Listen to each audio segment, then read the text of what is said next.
మహబూబ్ నగర్ జిల్లా జడ్చర్ల 6 గ్యారంటీలు 66 మోసాలు. రాష్ట్ర ప్రభుత్వం ప్రజలకు ఇచ్చిన హామీలు నెరవేర్చకుండా మోసం చేస్తున్న కాంగ్రెస్ మోసాలను ఎండగడుతూ ప్రజల్లో చేతన తెచ్చి కాంగ్రెస్ నాయకులను ప్రజలు ఎక్కడికక్కడ నిలదీసే విధంగా బీజేపీ ఆధ్వర్యంలో ఈరోజు కాంగ్రెస్ వైఫల్యాలను ఛార్జ్షీట్ స్థానిక అంబేద్కర్ కళాభవనంలో విడుదల చేయడం జరిగింది. జిల్లా అధ్యక్షులు శ్రీనివాసరెడ్డి గారు మాట్లాడుతూ రైతు రుణమాఫీ 2 లక్షలు, రైతు బంధు సంవత్సరానికి 15,000 అని, మహాలక్ష్మి పథకం ప్రతి మహిళకు 2,500 అని, కొత్త రేషన్ కార్డులు పెన్షన్ 2,000 నుంచి 4,000 చేస్తామని, నిరుద్యోగ భృతి 3,000 రూపాయలని, రైతు కూలీలకు 12,000 రూపాయలని, 10 పంటలకు 500 బోనస్ అని చెప్పి బోగస్ చేశారు. 4 లక్షల ఇందిరమ్మ ఇల్లు, తెలంగాణ అమరవీరులకు 250 గజాల ప్లాట్, పంట బీమా పథకం, విద్యారంగానికి 6% నుండి 15% పెంచుతామని వాగ్దానం చేసి ఇచ్చిన హామీలు గాలికి వదిలి తెలంగాణ ప్రజలను మోసాలు చేస్తున్న రాష్ట్ర ప్రభుత్వం మెడలు వంచే దిశగా ఈ నెల 1/12/2024 నుండి 5/12/2024 వరకు రాష్ట్ర వ్యాప్తంగా భారతీయ జనతా పార్టీ ఆధ్వర్యంలో నిరసన కార్యక్రమాలు నిర్వహించి రాష్ట్ర ప్రభుత్వాన్ని ఎండగడతామని హెచ్చరించారు. ఈ కార్యక్రమంలో రాష్ట్ర కార్యవర్గ సభ్యురాలు బాల త్రిపుర సుందరి, జనార్దన్ రెడ్డి, బోయ బాలకృష్ణ, బాలవర్ధన్ గౌడ్, రాజేష్, మధు గౌడ్, సాహిత్ రెడ్డి, తిరుపతి రమేష్ జీ, వెంకట్, శ్రీనాథ్, అమర్నాథ్ గౌడ్, శ్రీనివాస్ గౌడ్, రవికృష్ణ మల్లేష్ తదితరులు పాల్గొన్నారు.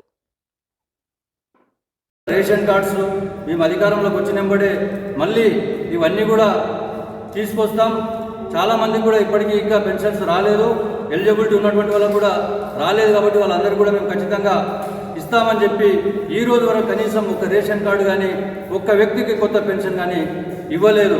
కాబట్టి దీనిపైన ఒక్కసారి మీరు రివ్యూ చేసుకొని అవగాహన చేసుకోవాల్సిందిగా మీ ద్వారా వారికి విజ్ఞప్తి చేస్తున్నాం. అదేవిధంగా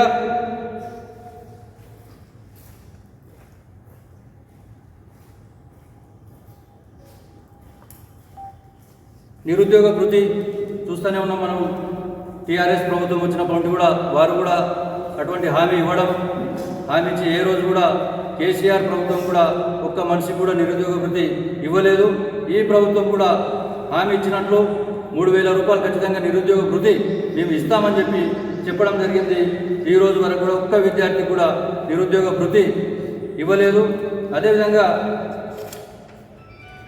కళ్యాణ లక్ష్మి పథకం మనం చూస్తూనే ఉన్నాం. గతంలో టీఆర్ఎస్ ప్రభుత్వం, దాని తర్వాత ఈ యొక్క రేవంత్ రెడ్డి ప్రభుత్వం వచ్చిన తర్వాత కళ్యాణ లక్ష్మి పథకం కింద ఖచ్చితంగా 1,00,000 రూపాయలు ఇస్తాం, తులం బంగారు ఇస్తామని చెప్పి చెప్పడం జరిగింది.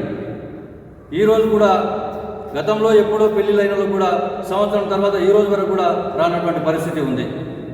కాబట్టి మీరు ఇచ్చినటువంటి హామీలు ఏదైతే మినిమం హామీలు ఇవి, పెళ్ళి అనేది వారు ఏదో కొంత సాయం అందుతుంది, బలైన బడుగు వర్గాలకు కొంత హెల్ప్ అవుతుంది గవర్నమెంట్ నుంచి అని చెప్పి వారు కూడా ఆశించిన దానికి కనీసం ఏ రోజు కూడా మీరు స్పందించకపోవడం అనేది విడ్డూరంగా ఉంది. అదేవిధంగా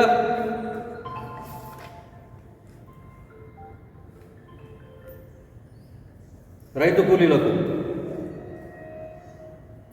ఎవరైతే రెగ్యులర్గా పంట పొలాల్లోకి మిగతా పొలాల్లోకి వెళ్ళి ప్రతిరోజు కూడా కష్టపడి ఇంటికి కనీసం 200-300 తెచ్చుకున్నటువంటి రైతులు ప్రతి ఊర్లో కూడా చాలామంది ఉంటారు. వాళ్ళ పనులు కంప్లీట్ చేసుకొని మిగతా పొలాల్లో పోయి పనులు చేసుకొచ్చినటువంటి వాళ్ళని రైతు కూలీలు అంటాం. అటువంటి రైతు కూలీలకు ప్రతిరోజు పని దొరకదు. సెంట్రల్ గవర్నమెంట్ ఉపాధి హామీ పథకం కింద 160 రోజుల నుంచి 200 రోజుల వరకు వాళ్ళకు ఉపాధి కల్పిస్తుంది. మిగతా రోజులలో కూడా వారికి ఉపాధి లేదు. కాబట్టి అటువంటి వాళ్లకు ఖచ్చితంగా రైతు కూలీలకు సంవత్సరానికి 12,000 రూపాయలు మేము రాష్ట్ర ప్రభుత్వం ద్వారా అందిస్తామని చెప్పి హామీ ఇవ్వడం జరిగింది. ఈ రోజు వరకు కనీసం ఒక్క రైతు కన్నా మీరు ఈ రైతు కూలీలకు సాయం చేశారా? ఒక్కసారి ఆలోచన చేయాలి. అదేవిధంగా ఇందిరమ్మ ఇండ్ల పథకం, ఇది చాలా ప్రతిష్టాత్మకంగా వాళ్ళు చెప్పినటువంటి పథకం. ఇది ఇల్లు లేని ప్రతి వ్యక్తికి కూడా 250 చదరపు గజాలు ప్లాట్తో పాటు 5 లక్షల రుణ సాయం చేస్తామని కూడా వాళ్ళు చెప్పడం జరిగింది. కనీసం ఈరోజు వరకు ఆ కమిటీలు వేసింది, కనీసం కమిటీల ద్వారా ఊర్లలో కూడా ఎంతమందికి ఇళ్ళు లేవు, ఎంతమంది ఎలిజిబిలిటీ ఉన్నారు, అటువంటి సేకరణ కూడా ఇప్పటిదాకా జరగలేదు. దానికి మేము కూడా భారతీయ జనతా పార్టీ నుంచి కూడా మేము కూడా రిక్వెస్ట్ చేశాం మా ఎంపీ ద్వారా.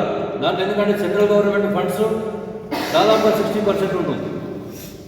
కాబట్టి దాంట్లో మా యొక్క భారతీయ జనతా పార్టీ మెంబర్స్ను కూడా కమిటీలో పెట్టుకోండి. మీకు ఎవరైతే లోకల్లో ఎలిజిబిలిటీ ఉన్నటువంటి వ్యక్తుల పేర్లు కూడా మేము సేకరించి కూడా ఇస్తామని చెప్పడం జరిగింది.